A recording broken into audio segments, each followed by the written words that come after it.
আসসালামু আলাইকুম বন্ধুরা। আজকের ভিডিওটা হলো দেশে সিএনজি চালাবেন নাকি কাতারে ফ্রি ভিসায় আসবেন? আসলে আমি আপনাদেরকে কিছু কথা বলি, তারপরে আপনারা ধারণা করতে পারবেন যে দেশে সিএনজি চালাবেন নাকি ফ্রি ভিসায় কাতারে আসবেন। আমি আপনাদেরকে একটা কথা বলি, কাতার আসতে আপনার মিনিমাম খরচ হবে কত? ৩.৫ লাখ টাকা। ধরেন ৪ লাখ টাকার মতন হয়তো খরচ হয়ে যেতে পারে আপনার খরচ নিয়ে। ধরেন ৪ লাখ টাকা খরচ করে আপনি কাতারে আসলেন। আইসা যে আপনি কাজ পাবেন এর কোনো গ্যারান্টি নাই। বইসা থাকতে হবে। বইসা থাকলে আপনার খরচ কত জানেন? একটা মানুষ যদি কাতারে আইসা শুধু বইসা খায়, তাও ২০,০০০ টাকা প্রত্যেক মাসে খরচ। কিভাবে? ৩০০ টাকা রুম ভাড়া যাবে।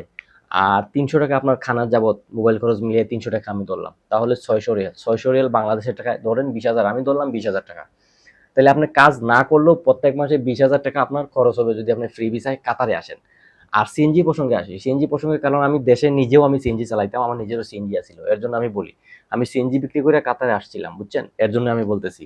দেশে যদি আপনি সিএনজি চালান, ধরেন আপনি ৪ লাখ টাকা দিয়ে একটা সিএনজি কিনলেন।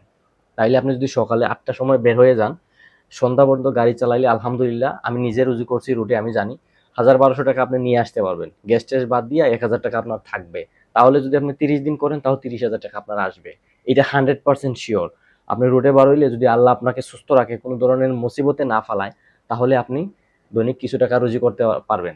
তারপরে বছর শেষে আপনি চাইলে যদি ধরেন ১ বছর চালানো বা ২ বছর পরে আপনি চাইছেন যে আর ভালো লাগে না, সিএনজিটা বিক্রি করে ফেলবো। ৪ লাখ টাকার সিএনজি আপনি ৩.৫ লাখ টাকায় বিক্রি করতে পারবেন। আপনার ক্যাশ টাকাটা থাকবে। আর বিদেশ যদি আপনি আসেন ফ্রি ভিসায় কাতারে যদি আসেন, তাহলে কি হবে?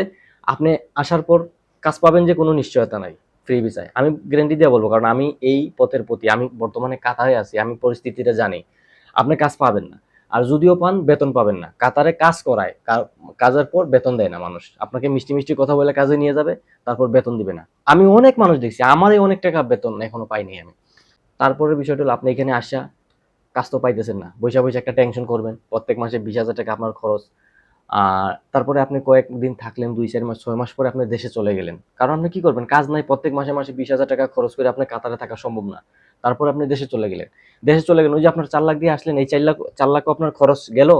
তারপর আপনি এখানে আইসা যে আরো ৬ মাস, ৪ মাস থাকলেন বা ১ বছর থাকলেন, এটাও আপনার খরচ গেল। কারণ আপনি প্রত্যেক মাসে খরচ নিয়ে আসছেন দেশ থেকে।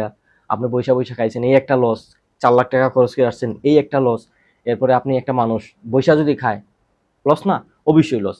সব মিলাইয়া বর্তমানে কাতারে ফ্রি ভিসায় কাতারে আসার চেয়ে দেশে সিএনজি চালানো ভালো। মূল বিষয়টা ছিল এটাই। বন্ধুরা, আজকের এই কথাগুলি আপনাদের কেমন লাগলো? অবশ্যই আপনাদের মতামত কমেন্ট বক্সে জানাবেন। আর যদি আজকের ভিডিওটা একটুকুও ভালো লেগে থাকে, অবশ্যই আমার চ্যানেলটি সাবস্ক্রাইব করে দিবেন। আমি বর্তমানে কাতার আছি, কাতার থেকে ফজর আলী। আমি বর্তমানে কাতারের সমস্ত কিছু আমি আমার এই চ্যানেলের মাধ্যমে আপনাদেরকে বোঝানোর চেষ্টা করব। সবাই ভালো থাকবেন, সুস্থ থাকবেন। আল্লাহ হাফেজ।